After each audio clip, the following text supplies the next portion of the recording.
Hello friends, आज हम फिर क्लास 9 के साइंस सब्जेक्ट में अध्याय 2 मैटर, नेचर एंड बिहेवियर इस पर अध्ययन करेंगे। इसके पार्ट तीसरे पर अध्ययन करेंगे, पार्ट 3 पर। ठीक है, पार्ट 3 में जैसे कि आपका है निलंबन, कोलाइड, एलोएस, टिंडल प्रभाव है, ब्राउनी गति, एलिमेंट, कंपाउंड, इन सब के बारे में अध्ययन करेंगे। ठीक है, तो चलिए देखते हैं। सबसे पहले आपका निलंबन क्या है। ठीक है, सस्पेंशन ऐसे अवयव जिसमें विलेय के कण माध्यम से में घुलते नहीं हैं परंतु माध्यम में निलंबित रहते हैं। निलंबित कणों को आंखों से देखा जा सकता है। चौक तथा पानी का मिश्रण, रेत तथा पानी का मिश्रण आदि निलंबन है। ठीक है, तो ऐसा अवयव जिसमें विलेय के कण क्या होते हैं, माध्यम में घुलते नहीं है ना।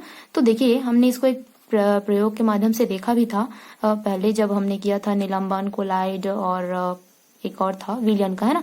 तो निलंबन में क्या होता है कि एक ऐसा अवयव है जिसमें विलेय के कण, विलेय आपका कौन सा है, कोई भी जो पदार्थ लिए हैं वो आपका क्या है, विलेय है ना।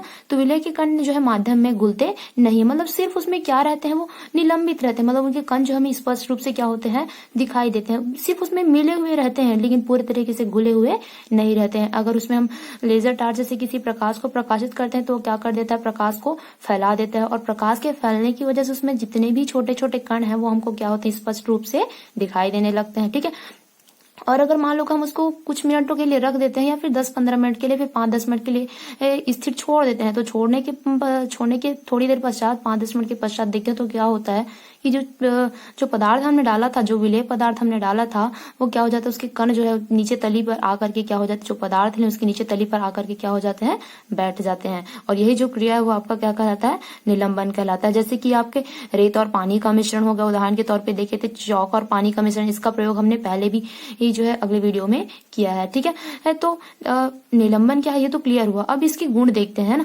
निलंबन के कण जो है बड़े आकार के होते हैं। सिंपल सी बात है, निलंबन का कण जो है कैसा होता है, बड़े आकार का होता है, जिसकी वजह से वो उसमें वितरित होते हैं, निलंबित होते हैं, लेकिन पूरी तरीके से घुल नहीं पाते हैं। ठीक है, अगला देखते हैं, दूसरा है मिश्रण को स्थिर छोड़ने पर निलंबित कणों का तली में बैठना आरंभ हो जाता है। मैंने अभी भी बताया, सिंपल सी बात है, जब हम 5-10 मिनट के लिए, फिर 15-20 मिनट के लिए, बस 5-10 मिनट के लिए अगर हम जो क्रिया किए हैं उस पदार्थ को, उस पात्र को थोड़ी देर के लिए छोड़ देते हैं और थोड़ी देर के बाद हम देखते हैं तो क्या होता है कि जितने भी कण हैं वो नीचे तली पर आकर के क्या हो जाते हैं, बैठ जाते हैं। ठीक है, निलंबित कणों को छन्ना कागज के द्वारा अलग कर सकते हैं। निलंबन एक विषमांगीय मिश्रण है। सिंपल सी बात है, हम निलंबित कणों को क्या कर सकते हैं, छन्ना कागज के द्वारा अलग अलग कर सकते हैं कि इसमें कितनी मात्रा में पदार्थ, विलेय पदार्थ मिलाया गया और कितनी मात्रा में विलायक जो है लिया गया है। इसको सिंपल सी बात है, अगर हम छन्ना पत्र का उपयोग करके अगर हम क्रियाकलाप करते हैं तो जो विलेय पदार्थ हमने डाला है उस बीकर में, सिंपल सी बात है छन्ना पत्र के द्वारा हम जो है उस पदार्थ को अलग कर सकते हैं और ये पता लगा सकते हैं कि इसमें कौन सा पदार्थ डाला गया था और कितनी मात्रा में डाला गया है। सिंपल सी बात है ना।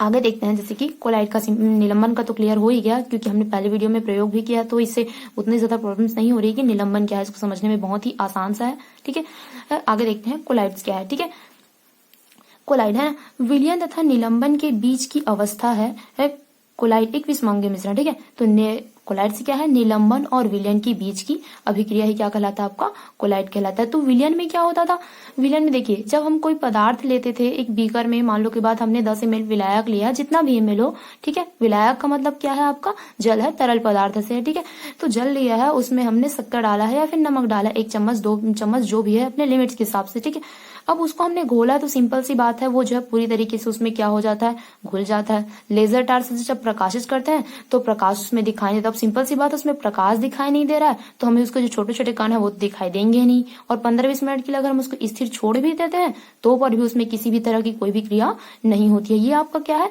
विलयन है। तो ये एक प्रकार से समांगी मिश्रण है, विलयन है ना। तथा निलंबन के बीच की अवस्था, तो हमने क्या बोला है यहाँ पे, निलंबन तथा विलयन तथा निलंबन के बीच की अवस्था। तो निलंबन में क्या होता था कि हम जो है, हमें जो कण है वो पूरी तरीके से स्पष्ट रूप से दिखाई देते थे। 15-20 मिनट के लिए छोड़ने पर क्या होता था कि जो कण है तली पे आकर के बैठ जाते थे, है ना, अभी अभी हमने देखा। तो कोलाइड में क्या होता है कि इसकी बीच की अवस्था होती है। ठीक है, जैसे कि दूसरा आपको देखने को मिल ही रहा होगा कि कोलाइड के कण इतने छोटे होते हैं कि ये आंखों से दिखाई नहीं देते हैं, जैसे दूध, शेविंग क्रीम और जेल, है ना। तो देखिए, कोलाइड के कण जो इतने छोटे होते हैं कि उसमें वितरित होते हैं, घुले हुए होते हैं, लेकिन ना ही तो वो विलयन होते हैं और ना ही तो निलंबन होते हैं। इनके बीच की अवस्था होती है, उसमें लेजर टार्च जो है प्रकाशित करते हैं लेजर टार्च को। तो क्या होता है कि लेजर टार्च जो है हल्का हल्का सा, लेजर टार्च का जो प्रकाश है बहुत ही, जैसे कि नहीं बोलते हैं नाम मात्र, ऐसे करके बोलते हैं ना, नाम मात्र मतलब एक बस कहने के लिए रह गया है, ऐसे टाइप का। तो उसी प्रकार से लेजर टार्च का जो प्रकाश है वो सिर्फ कुछ हल्का हल्का सा हमको दिखाई देता है, लेकिन लेजर टार्च का जो प्रकाश है हल्का हल्का जाता है, तो पर भी हमको जो है वो जो पदार्थ डाले हैं विलेय पदार्थ उस विलायक में, ठीक है, तो उसमें जो कण है वो हमको दिखाई नहीं देते। इतने छोटे छोटे होते हैं कि हमको नग्न आंखों से दिखाई नहीं देते, लेकिन अगर हम माइक्रोस्कोप से देखने की कोशिश करें तो वो हमको दिखाई देंगे। जैसे कि दूध है, इसका अब जैसे कि ये एग्जाम में भी आ जाता है कि कोलाइड का सबसे अच्छा उदाहरण कौन सा है, ऐसे करके, है ना, मतलब कोलाइड को पहचानने का सबसे अच्छा उदाहरण कौन सा है, तो दूध है ना। दूध और जल, इन दोनों का हमने मिश्रण कर दिया है या फिर स्याही का कर दिया है, तो फिर सिंपल सी बात है, ये जो है एक कोलाइड की अभिक्रिया है। इसमें हम जो है पदार्थों को छान कर भी अलग नहीं कर सकते हैं और ना ही तो ये विलयन बन सकता है। क्लियर है, ठीक है। और जैसे कि सेविंग क्रीम, आप लोग जानते हो सेविंग क्रीम से हम पदार्थ को अलग नहीं कर सकते हैं, जेल से भी नहीं कर सकते हैं, है ना। तो आगे देखते हैं, आगे है हमारा एलोएस, ठीक है, मिश्र धातु। तो मिश्र धातुओं के ऐसे समांगी मिश्रण है जिनके अवयवों को भौतिक विधियों के द्वारा अलग किया जा सकता है, ठीक है। तो मिश्र धातु है ना, धातुओं का ऐसा समांगी मिश्रण होता है जिनके अवयवों को भौतिक विधियों के द्वारा मैं अलग किया जाता है करके बोल दी थी, भौतिक विधियों के द्वारा अलग नहीं किया जा सकता, है ना। तो ये एक प्रकार का ऐसा मिश्रण होता है जिसको हम किसी भी तरह की क्रियाविधि के द्वारा, जैसे कि रासायनिक अभिक्रिया के द्वारा थोड़ा बोलना चाहिए अवेलेबल है, लेकिन भौतिक विधियों के द्वारा हम इसको अलग नहीं कर सकते हैं। ये आपका क्या कहलाता है, मिश्र धातु कहलाता है। अब जैसे कि यहाँ पे आया है तो भौतिक विधि, है ना, भौतिक विधि क्या है, जैसे कि ह्यूमन टेक्निक, है ना, हम अपने घरों में जैसे कि चावल से कंकड़ अलग करते हैं, ये सब घरेलू चीजें आप सब लोग जानते ही होंगे, है ना। चावल से क्या अलग करते हैं, कंकड़ अलग करते हैं, तो चावल से हम कंकड़ को अलग कर पाते हैं। तो ये आपका क्या है, भौतिक विधि है। दाल से कंकड़ अलग करना, ये सब आपकी इसके अंतर्गत, मतलब भौतिक विधि के जो है, भौतिक विधियों के क्या है, ये सब बहुत ही अच्छे उदाहरण है। इससे हमको समझ में आता है कि भौतिक विधि क्या है, किसे कहते हैं, है ना। तो इन सब चीजों के द्वारा भी हम जो है बोलना चाहिए एक प्रकार से, ये जो है मिश्र धातु के जो पदार्थ मिले हुए हैं उसको हम अलग अलग नहीं कर सकते। जैसे कि आप बहुत ही अच्छा उदाहरण दिया गया है पीतल में, है ना। पीतल आप सब लोग जानते होंगे, जैसे कि आम परिवेश में, गाँव में सभी के घर प्राय पीतल गंज ऐसे करके बोलते हैं ना, जो गंज होता है वो जी पीतल का है। तो पीतल में 60 से 80% तांबा मतलब कॉपर, ठीक है, तथा 40 से 20% जस्ता मतलब जिंक, ठीक है। तो क्या बोला गया है, पीतल में जो है क्या क्या होता है आपका, 60 से 80% तांबा, मतलब सिंपल सी बात है, अगर 60% तांबा मिला हुआ है, कॉपर मिला हुआ है, तो सिंपल सी बात है अगर हमने किसी पदार्थ को 100% में लिया है तब, ठीक है, क्लियर कीजिए, ये क्लियर है कि ये अगर हमने किसी पदार्थ को 100% में लिया है तब की बात है, ठीक है। हमने पीतल को जो है कितने परसेंट में लिया है, 100% में लिया है, तो सिंपल सी बात है 100% में लिया है, तो आपका तांबा मान लो कि बात 60% है, कॉपर जो है, तो सिंपल सा इक्वेशन है कि जो है आपका जो जिंक है वो कितना परसेंट का होगा, आपका 40% का होगा कि नहीं होगा जी, है ना। 100% में लिया हमने पदार्थ को तब, है ना, क्योंकि ये जो है 60 था आपका, तो सिंपल सी बात है ये 40 हो जाएगा, है ना। अगर मान लो की बात हमने तांबा को 80% में लिया है, मान लो की बात हम तांबा को 80% में लेते हैं, तो सिंपल सी बात है आपका जिंक का जो परसेंट है वो कितना हो जाएगा, 20% हो जाएगा, होगा कि नहीं होगा, है ना। तो मिश्र धातुएं जिन अवयवों से मिलकर बनती है उनके गुणों को क्या करती हैं, दर्शाती है। तो जो मिश्र धातु होते हैं वो जो है जिन पदार्थों से मिलकर बना होता है, जिन अवयवों से मिलकर बना होता है, वो उनके गुण को दर्शाता है। लेकिन इनमें क्या होता है कि इनको भौतिक विधियों के द्वारा हम जो है अलग नहीं कर सकते हैं, ठीक है। आगे देखते हैं टिंडल प्रभाव, ठीक है। तो टिंडल प्रभाव क्या है, जब प्रकाश किसी, यहाँ पे आपको देखने को मिल ही रहा होगा, जब प्रकाश किसी कोलाइडी माध्यम से होकर गुजरता है तो प्रकाश का प्रकीर्णन होता है तथा प्रकाश का मार्ग दिखाई देने लगता है। प्रकाश की इस घटना को ही टिंडल प्रभाव कहते हैं। बातों को ध्यान देंगे और समझने की कोशिश करेंगे, ठीक है। तो देखिए टिंडल प्रभाव, जब प्रकाश किसी कोलाइड माध्यम से होकर गुजरता है। अब कोलाइडी क्या है इसे बताने की आवश्यकता तो है नहीं, है ना, हमने अभी पढ़ा। कोलाइड क्या है, ये है विलयन और निलंबन की बीच की अवस्था क्या है आपका, कोलाइड क्या है। इसका सबसे उदाहरण हमने दूध देखा था, देखा था कि नहीं देखा था जी? ठीक है, तो कोलाइड क्या है ये तो क्लियर हो गया। तो कोलाइड माध्यम से होकर गुजरता है तो प्रकाश क्या हो जाता है? प्रकीर्णन होता है। प्रकाश का क्या हो जाता है? प्रकीर्णन। प्रकीर्णन मतलब स्ट्रैक्ट हो जाता है, फैल जाता है। ठीक है, जब प्रकाश किसी कोलाइडी माध्यम से गुजरता है तो प्रकाश का प्रकीर्णन होता है तथा प्रकाश का मार्ग दिखाई देने लगता है। मतलब जब कोई प्रकाश जो है, जैसे कि लेजर टार्च का ही प्रकाश हमने जो है किसी बीकर में प्रकाशित किया, जिसमें हमने जो भी विलयन लिया है। ठीक है, उसको प्रकाशित करते हैं तो सिंपल सी बात है वो जो है कोलाइड माध्यम से होते हुए, मतलब कोलाइड माध्यम कौन सा है आप समझ रहे हो ना? विलयन और निलंबन की बीच की अवस्था, उससे होकर गुजरता है तो प्रकाश जो है, प्रकाश का प्रकीर्णन होता है। मतलब प्रकाश जो है क्या हो जाता है? फैल जाता है। जैसे कोलाइड अवस्था से वो बाहर निकलता है, निलंबन की ओर अग्रसर होता है तो प्रकाश जो है क्या हो जाता है? फैल जाता है। तो फैलता है तथा प्रकाश का मार्ग दिखाई देने लगता है। प्रकाश की इस घटना को टिंडल प्रभाव कहते हैं। तो अब जैसे ही फैलता है तो हमको प्रकाश का मार्ग जो है स्पष्ट रूप से दिखाई देने लगता है ना? और प्रकाश की इस घटना को ही टिंडल प्रभाव कहते हैं। अब जैसे कि मैं यहाँ अगला लाइन पे आपको समझ में आ जाएगा और क्लियर से, फिर इसका बाद बताऊंगी। इस प्रभाव को अंधेरे कमरे में छोटे से छेद से आने वाले प्रकाश में भी देख सकते हैं। अंधेरे कमरे में यह प्रभाव धूल और धुएं के कणों के द्वारा प्रकाश के फैलने के कारण होता है। ये बहुत ही सिंपल सा है, अपने आसपास के एरिया में भी देखने को मिलता है ना? जैसे कि इस प्रभाव में अंधेरे कमरे में है ना, एक कमरा है आपके घर में, ठीक है, कमरा है, उसमें क्या है कि पूरी तरीके से सब तरफ बंद है। अब कमरे में एक छोटा सा छेद है या फिर बहुत ही छोटी सी खिड़की है। उस छोटी सी खिड़की से प्रकाश जो है किसमें प्रवेश कर रहा है? कमरे के अंदर प्रवेश कर रहा है। तो प्रकाश जो धीरे धीरे क्या होता है, उस छोटे से छेद से धीरे करके पूरे कमरे में फैल जाता है। किसके कणों की वजह से? धूल और धुएं की कणों की वजह से। धुएं में आपका कौन आ जाएगा? Carbon dioxide. सिंपल सा इक्वेशन है ना? तो धूल और धुएं की वजह से उस पूरे कमरे में क्या हो जाता है कि जो सूर्य का प्रकाश है वो फैल जाता है। अब फैलने की वजह से वो जो सूर्य के प्रकाश है उसमें छोटे छोटे धूल के कण दिखाई देता है। और जो धूल के कण है वो कैसे दिखाई देता है? चमकीले, चमकते हुए दिखाई देते हैं ना? जैसे कि हम मान लो कि बंदी का मौसम है तो हमको टिंडल प्रभाव की क्रिया नहीं दिखती है, लेकिन जैसे ही सूर्य जो है, सूर्य का प्रकाश आता है तो हमको टिंडल प्रभाव दिखने लगता है। लगता है कि नहीं लगता है? ऐसा लगता है कि हमारे पास टिंडल प्रभाव की क्रिया नहीं हो रही है, लेकिन जैसे सूर्य का प्रकाश आता है टिंडल प्रभाव दिखने लगता है।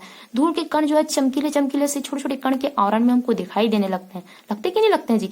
तो कहने का मतलब ये है कि जब अंधेरे कमरे में हम समझ सकते हैं, मतलब टिंडल प्रभाव के इस उदाहरण से, कि एक कमरा पूरा बंद है, एक छोटी सी खिड़की से प्रकाश जो है अंदर प्रवेश कर रहा है। किसकी वजह से? धूल और धुएं की कण की वजह से। और धूल और धुएं का कण ही है जो कि पूरे प्रकाश को उस कमरे में क्या कर देता है? फैला देता है। और जब फैलता है तब हमके जो है क्या होता है कि धूल के जो कण है, धूल और धुएं के जो कण है वो हमको क्या होते हैं? स्पष्ट रूप से छोटे छोटे, धूल के कण जो छोटे छोटे और धुआं का जो आवरण है वो हमको क्या होने लगता है? दिखाई देने लगता है। यही जो क्रिया है वो क्या कहलाता है? आपका टिंडल प्रभाव कहलाता है। क्लियर है? आगे हम इसको एक छोटे से प्रयोग, जिसको हमने कई बार किया है, फिर भी मैं एक बार और कर देती हूँ। जैसे कि हमने यहाँ पे लेजर टार्चर लिया है। ये जो है आपका पहले बीकर हमने नमक और पानी का विलयन लिया है। सिंपल सी बात है, ये इस तरह से घुल गया है कि पूरी तरीके से क्या बन गया? आपका एक विलयन बन गया। हम इसको पदार्थों को अलग अलग नहीं कर सकते हैं। लेजर टार्चर को प्रकाशित करने पर भी जो है इसमें क्या होता है कि कोई भी क्रिया नहीं हो सकती है। मतलब बोलना चाहिए लेजर टर्च को भी इसमें प्रभावित करने पर ये जो प्रकाश इस पार से उस पार दिखाई नहीं देता है। ये विलयन है, ठीक है। अब जैसे कि हमने आगे इसी लेजर टर्च के प्रकाश को हम आगे इसमें गुजारा तो क्या होता है कि हमने इसमें चौक, पानी और चौक का पाउडर का मिश्रण लिया है, ठीक है।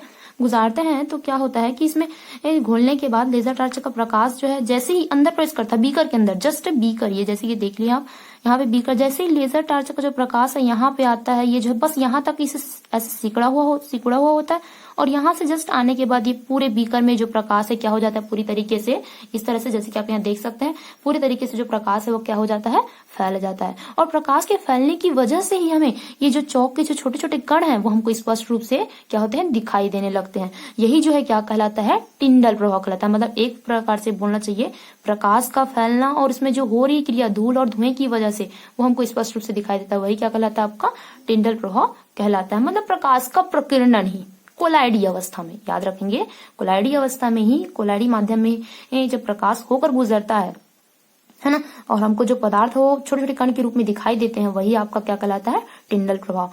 अब क्लियर है? आगे देखते हैं। आगे हम पढ़ेंगे ब्राउनी गति।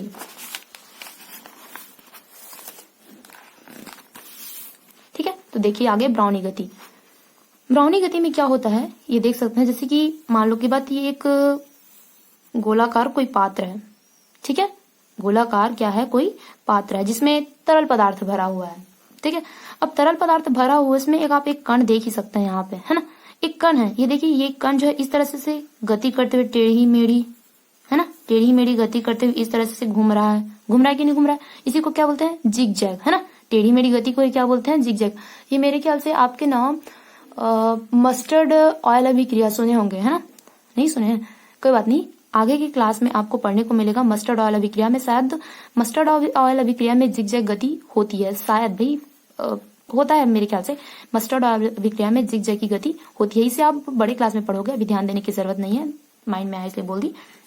हाँ, तो ये जो कण है देखिए यहाँ पे कैसे करता है, टेढ़ी मेढ़ी गति करता है। और यही जो टेढ़ी मेढ़ी गति है ना, किसी कण का तरल पदार्थ में, यही क्या कहलाता है आपका, ब्राउनी गति। मैंने यहाँ पे लिखा भी है जिसके आप देख ही सकते हैं। किसी तरल के अंदर तैरते हुए कणों की टेढ़ी मेढ़ी गति को ही क्या कहते हैं, ब्राउनी गति कहते हैं। किसी तरल पदार्थ के अंदर किसी कण का टेढ़ी मेढ़ी गति करना ही क्या कहलाता है आपका, ब्राउनियन गति कहलाता है। ठीक है, ध्यान रखेंगे, जिगजैग गति, टेढ़ी मेढ़ी गति। कभी कभी क्वेश्चन के लिए ना याद आता है, टेढ़ी मेढ़ी गति करके नहीं लिया, जिगजैग गति किसे कहते हैं, ऐसे करके आ जाता है, तो आप कंफ्यूज नहीं होंगे, टेढ़ी मेढ़ी और जिगजैग दोनों सेम है। क्लियर है, आगे देखते हैं। शुद्ध पदार्थों के कौन कौन से प्रकार हैं। ठीक है, तो शुद्ध पदार्थों के सिंपल सी बात है, कौन कौन से प्रकार है उसके बारे में देखते हैं। पृथक किए जाने पर यदि हमें ऐसे पदार्थ मिलते हैं जिन्हें और सरल रूप में पृथक नहीं किया जा सकता है, उन्हें शुद्ध पदार्थ कहते हैं। सिंपल सी बात है, अगर हम पृथक किए जाने पर यदि हमें ऐसे पदार्थ मिलते हैं जिन्हें और सरल भागों में बदला नहीं जा सकता, मतलब कोई ऐसा पदार्थ जो कि हमको मिल चुका है पहले से पृथक करने के बाद, ठीक है, अब पृथक करने के बाद मिला है तो हम उसको और भी अलग सरल रूप में प्राप्त नहीं कर सकते हैं, तो वो आपका क्या कहलाता है, शुद्ध पदार्थ कहलाता है। ठीक है, जैसे कि तांबा, है ना, तांबा को जो है मतलब एक प्रकार से तांबा खुद के अपने, और मतलब तांबा जो है खुद से मिलकर, तांबा से सिर्फ तांबा मतलब कौन सी प्रकार से क्या बोलते हैं, तांबा सिर्फ तांबे के परमाणु से मिलकर बना होता है ना, तो उसको हम अलग नहीं कर सकते है ना, वो तांबा से मिलकर बना, तो उसको हम और क्या सरल रूप उसका प्राप्त कर सकते हैं, और ऐसे कोई भाग है जिस बन सकता है जिससे हमको और शुद्ध पदार्थ प्राप्त हो सके तांबा का, ऐसा नहीं है ना। तो वही है शुद्ध पदार्थ, जो उसका हम और सरल रूप प्राप्त नहीं कर सकते और शुद्ध रूप प्राप्त नहीं कर सकते, जो खुद में अपने में डिपेंड होता है। ठीक है, आगे देखते हैं एलिमेंट। एलिमेंट में क्या है, एक ही प्रकार के परमाणुओं से मिलकर बना पदार्थ क्या कहलाता है, बना पदार्थ जो है तत्व कहलाता है। ठीक है, एक ही प्रकार के परमाणुओं से मिलकर बना पदार्थ जो है आपका क्या कहलाता है, तत्व कहलाता है। सिंपल सी बात है, ये सब आप लोग जानते हो कि एक ही प्रकार के परमाणुओं से मिलकर बना तत्व, है ना, जो एक ही चीज से मिलकर बना है, इसमें और किसी भी चीज का समावेश नहीं है, वो आपका क्या कहलाता है, तत्व एलिमेंट कहलाता है। जैसे कि ये तांबा सिर्फ तांबे के परमाणुओं से बना होता है, तथा जिंक जो है जिंक के परमाणुओं से बना होता है ना। अब ये तांबा और जिंक क्या है, तांबा तो आप लोग जानते हो, जैसे कि वो फ्यूज तार करके नहीं बोलते हैं, फ्यूज तार, है ना, वो तांबा है ना। और जैसे कि जिंक जस्ता उसको शो करते हैं Zn से, और तांबे को शो करते हैं Cu से, कॉपर, है ना। तो जिंक जो है वो है क्या बोलते हैं, वो एक गली में जैसे कि लाइन जा रहा था, 3 तार का, है ना, कनेक्शन जा रहा था गली में, जो कि हल्का सा मटमैला जैसा दिखता है, कभी ध्यान देना, मटमैला जैसा दिखता है, हल्का सा सिल्वर टाइप का, हल्का सिल्वर और हल्का जो है ग्रे टाइप, नहीं सॉरी ग्रे नहीं, थोड़ा हल्का मटमैला जैसा दिखता है, तो वही जो है क्या है आपका, जिंक है। ठीक है, जो गली में लाइन जा रहा था ना, गली कनेक्शन बोलते हैं, हाँ, उसी में जो 3 जो तार जा रहा था, वो जो है किसका बना होता है, जिंक का बना होता है, जस्ता का बना होता है। ठीक है, ध्यान में रखेंगे। आगे देखते हैं, तत्व से ही रिलेटेड। तत्व वे पदार्थ हैं जिन्हें रासायनिक विधियों, ऊष्मा, प्रकाश, विद्युत या फिर अन्य रासायनिक पदार्थों की क्रिया द्वारा 2 या 2 से अधिक सरल पदार्थों में विभाजित नहीं किया जा सकता। सिंपल सी बात है, तत्व एक ऐसा बोलना चाहिए शुद्ध मिश्रण है जिसको हम जो है अन्य रासायनिक विधियों के द्वारा क्या नहीं कर सकते हैं, अलग नहीं कर सकते हैं।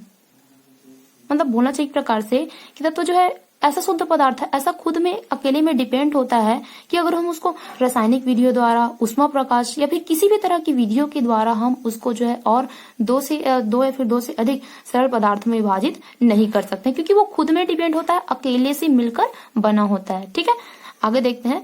तत्व जो है ठोस, द्रव या फिर गैस अवस्था में पाया जाता है। सिंपल सी बात है, आपका जो तत्व है ठोस भी हो सकता है, द्रव भी हो सकता है और गैस भी हो सकता है। ठीक है, जिसकी ठोस में आपका लोहा है, द्रव में तरल पदार्थ, इस तरह से मतलब है, सब जानते हैं।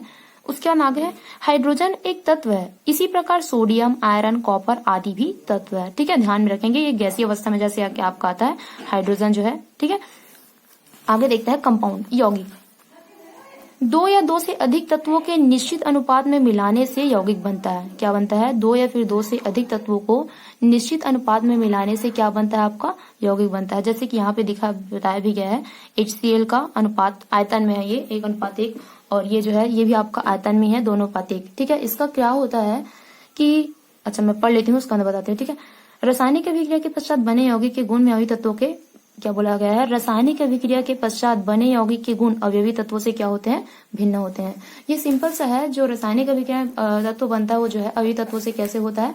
भिन्न होता है। ठीक है, तो इस भिन्न वाली क्रिया को मैं बताती हूँ। जैसे कि यहाँ पे मान लो की बात यहीं पे बताती हूँ, H2+O2 है ना, इन दोनों के बीच जब हम क्रिया कराते हैं तो क्या बनता है? आपका H2O बनता है। मैंने अभी क्या कहा? रासायनिक अभिक्रिया के पश्चात बने यौगिक के गुण अवयवी तत्वों से भिन्न होते हैं, है ना। रासायनिक अभिक्रिया के पश्चात बना है ये H2O, और ये जो है उसके पहले बना है ना। ये अवयवी तत्व है, मतलब इससे क्या होते हैं? भिन्न होते हैं। ठीक है, और एक बात और हमेशा याद रखेंगे कि हाइड्रोजन जो है क्या होता है? जलाने का काम करता है। हाइड्रोजन जो है किसका काम करता है? जलाने का काम करता है। लेकिन ऑक्सीजन जो है क्या करता है? ऑक्सीजन जो है जलने में सिर्फ सहायता करता है। ठीक है, ध्यान में रखेंगे, हाइड्रोजन जो है जलाने का काम करता है, जो ऑक्सीजन है वो जलने में सहायता करता है। जैसे कि यहाँ पे हम आयतन की दृष्टि आयतन के अनुसार पानी में H2 और O2 का अनुपात 2:1 होता है। अगर आयतन की दृष्टि से हम देखते हैं तो क्या होता है? जैसे कि हाइड्रोजन का मान लो की बात, मैंने 2 हाइड्रोजन लिया है, तो यहाँ पे क्या होगा? कितना ऑक्सीजन लूंगी? यहाँ पे जो है केवल 1 ऑक्सीजन लूंगी। ठीक है, तो ये H2O इस तरह से क्या हो जाएगा? ये 2:1 यहाँ पे भी होगा। लेकिन अगर मान लो की बात, ठीक है, ये सॉरी ये नहीं होगा, ये H2 बनेगा। अब मान लो की बात, मैंने हाइड्रोजन का चार हाइड्रोजन लिया है। ठीक है, हाइड्रोजन का नहीं, हाइड्रोजन को जो है 4 लिया है, 4 हाइड्रोजन लिया है, तो सिंपल सी बात है, ऑक्सीजन को कितना लूंगी मैं? 2 लूंगी, है ना।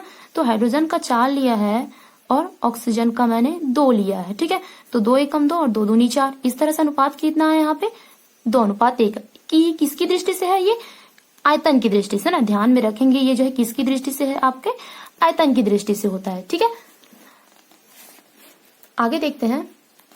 जैसे कि HCl में भी देखते हैं हम यहाँ पे, जैसे कि आपको दिखाया भी गया है कि ये हाइड्रोजन का जो है 1 होता है और क्लोरीन का 1 होता है, इस तरह से 1:1 बनता है ना। वही है, ये आयतन की दृष्टि से है 2:1 यहाँ पे, लेकिन जो है इसका द्रव्यमान की दृष्टि से बदल जाता है। देखते हैं आगे। यदि जल में भार की दृष्टि से हाइड्रोजन एवं ऑक्सीजन के द्रव्यमानों के अनुपात की गणना की जाए तो यह सदैव 1:8 होता है। मैंने बताया ना, यहाँ पे बदल जाता है। यदि क्या बोला गया है? जल में भार की दृष्टि से हाइड्रोजन एवं ऑक्सीजन के द्रव्यमानों के अनुपात की गणना की जाए, भार की दृष्टि से द्रव्यमान है ना, तो क्या होता है? यहाँ पे बदल जाता है। कैसे बदल जाता है ये देखिए, जैसे कि ये यहाँ पे हाइड्रोजन का, ठीक है, और ऑक्सीजन, इस तरह से यहाँ पे क्रिया होगी तो H2O बनेगा। लेकिन अब होगा कैसे? जैसे कि यहाँ पे हाइड्रोजन का 2 अणु और ऑक्सीजन का परमाणु क्रमांक हमने कितना लिया है? हाइड्रोजन का 2 लिया है। ठीक है, और ऑक्सीजन का परमाणु क्रमांक कितना होता है आपका? ऑक्सीजन का या फिर उससे ज्यादा, प्राय 16 ही होता है। ठीक है, तो यहाँ पे ये आ गया आपका 16। ठीक है, अब यहाँ पे हमने कट किया तो 2 एकम 2 और 2 16 होता है। ठीक है, तो यहाँ पे कितना आ जाएगा? 1:8 आ जाएगा। ये किसकी दृष्टि से है? ध्यान में रखेंगे, ये जो है आपके